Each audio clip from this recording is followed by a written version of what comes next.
Sveiki. Šiandien kalbėsime su Šiaulių universiteto humanitarinio fakulteto studentu Dovydu. Labas, Dovydai. Labas. Turime iš šaltinių žinių, kad tu studijuoji lietuvių filologiją ir komunikaciją, tai tiesa? Taip, visiškai. Taip, ar ne? Tai norėčiau apie tai trumpai pasikalbėti su tavimi. Su vienu noriu. Gerai. Žiūrėk, Dovydai, atsakyk man į klausimą, kodėl tu pasirinkai būtent šią specialybę?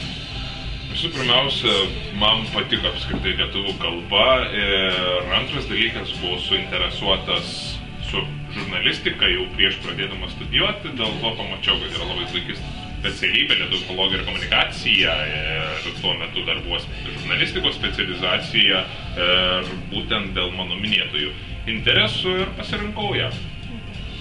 Taip. Labai. Kodėl?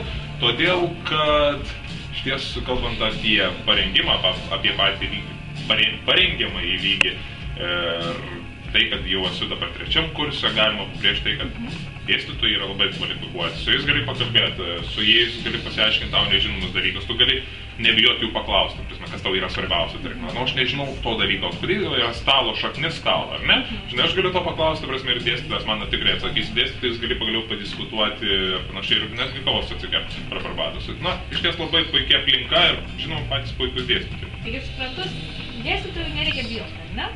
Tikrai ne, o kam jį reikia bijoti? Jeigu bijos bus dar blogiau, tai tikrai ne. Supratau. Norėčiau paklausti tavęs, sakyk, Dovydai, ar tu dirbantis žmogus? Ar dirbantis studentas? Taip. Dirbi, ar ne? Taip. Na, tai truputėlį papasakok apie savo darbą. Apie savo darbą. Mano darbas yra labai neblogas. Kaip sakau, tai yra pats, ko gero, geriausias darbas pasauliu, nes tau moka už tai, kad tu kalbėtum. Dirbu Šiaulių regioninėje radijo stotyje RS2 ir tai yra taip pat ir susijęs su mano darbu, būtent su ir pati specializacija, su žurnalistika. Atieku tą darbą, kuris susijęs su žurnalistika, teikiu įvairias žinias, ruošiu įvairias žinias, tiek bendrasias pasaulio, Lietuvos, įvairios sporto žinias, įvairiausios žinias, to prasme, kas yra susijusios apskritai su visko, galima sakyti, su visomis sritimis. Toks darbas, kuriame galiu apskritai prasminti žinias, kurias gaunu universitete, kurias gaunu čia, humanitariniam fakultete ir visą tai galiu perteikti į savo darbą, į savo kalbėjimą, į savo... Pavyksta, ar ne, pritaikyti savo darbą? Taip. Svarbiausia yra žinot, kažką vis tiek įgyji studijuodamas, pagaliausiai įvairiausia morfologija, leksikologija, sintaksė, viską tu gali tai panaudoti. Oratorystė, viską gali sudėti būtent į tą darbą ir tada tikrai tu turi jau kur kas geresnę kalbą, apskritai kalbinio atžvilgių, kalbos kultūros atžvilgių. Tai sakyk dabar, tas toks mitas, tai mitas ar ne mitas, kad visi filologai, tarkime, yra mokytojai būsimi? Čia greičiau stereotipas susidaręs visuomeniai, kurį kažkaip reikėtų laužyti. Galim sakyti, kad mes šio pokalbio pradedam jį laužyti, nes mes tikrai nesame mokytojai. Jeigu nori mokytojai būti, tai tada turi išsilaikyti papildomas studijas, tam tikras, kad įgytų mokytojo kvalifikaciją. Mes nebūsim mokytojais, galbūt ir būsim, kas norės būti mokytojais, tas ir bus mokytojais. Bet filologas, būtent mūsų specialybė su komunikacija, apskritai dar su specializacija, tikrai jis nebus mokytojas. Kaip ir minėjau, galės būti mokytojai, bet jis galės būti ir leidybininkas, ir atstovas ryšiams su visuomenė, ir taip pat žurnalistas. Ir niekur nepaminėtas mokytojas. Sakau, jeigu norės bus, jeigu ne. Taip. Bet gali būti ir kaip patys specialybė. Tikrai taip.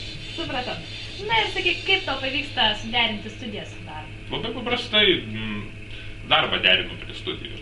Ir viskas, o aš, tarkim, keliauju ryte į darbą, o po darbo yra studijos, arba atvirkščiai. Ta prasme, viskas įmanoma, svarbiausia yra norėti. Ir svarbiausia nesakyti to dalyko, kad nėra laiko. Nes labai daug girdi, manau, nėra laiko šiandien, negaliu tenai. Svarbiausia, viską yra susidėlioti tam tikrais intervalais, kažkur įterpti kažką ir panašiai. Galbūt atsisakyti nukeliauti į klubą, ar ne, ar pažaisti bowlingą, biliardą, ar dar kažkokius kitus žaidimus, ir kažkur nukeliauti, kur išties būtų prasmingiau. Svarbiausia yra viską planuoti ir viskas bus galima padaryti. Supratau. Na ir sakyk, tai studijos šitos, ar pateisino tavo lūkesčius? Taip, tikrai, ir su trečiam kurse, ir tikrai džiaugiuosi apskritai tom studijom, laukiu ketvirto kurso, kaip būtų keista, nors nelabai gal ir laukiu, kita vertus, nes baigsiu studijos, kai būtų gaila, bet galbūt keliai nuves ir į magistrantūrą.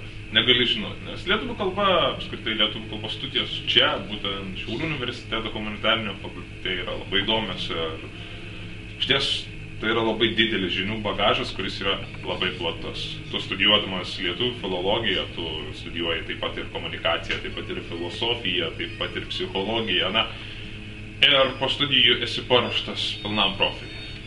Gali tiesiog pasiruošęs. Na ir norėčiau truputėlį apie tokių linksmesnių galbūt dalykų studijų.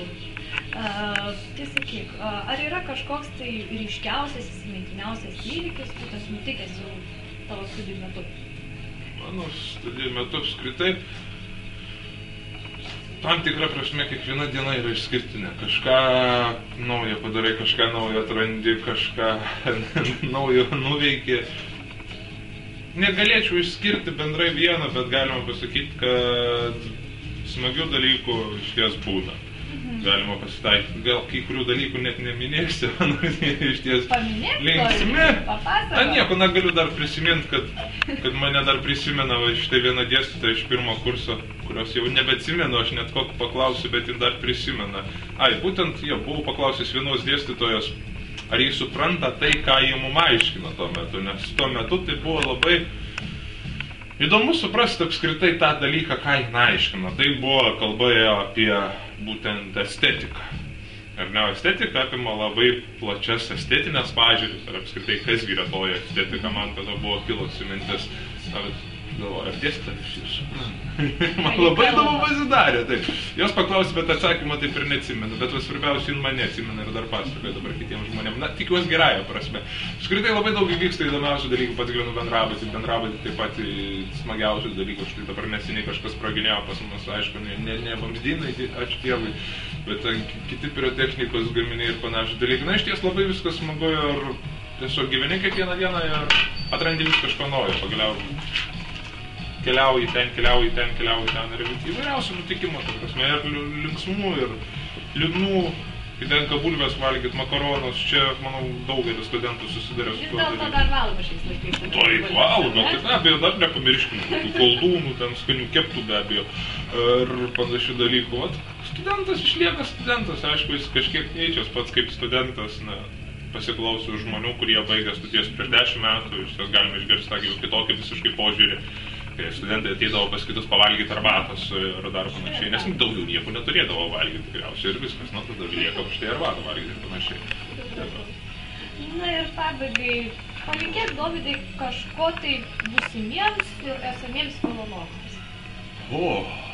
Palinkėt. Trumpas palinkėjimas. Trumpas, man su trumpais palinkėjimas. Gali truputėlį išsiplėsti. Gerai, gali išsiplėsti, bet palinkėsiu trumpai, palinkėsiu to, kad nebijokit apskritai studijuoti patį tą dalyką, nebijokit lietuvių filologijos ir komunikacijos.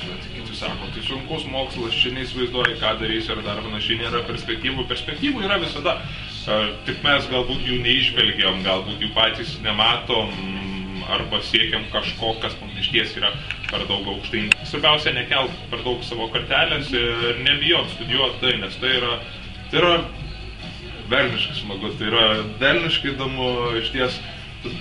Jie būna drąsūs ir myli lietuvių kalbą. Aš jau to ir linkiu. Ir keliu arbatos puodelį. Taigi, dėkoju labai Dovydai tau už pokalbį, nes paklausau prašinę.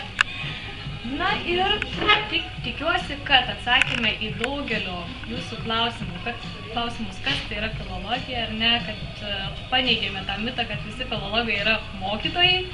Na ir tariu jums sudie šiandien ir iki kitų susitikimų.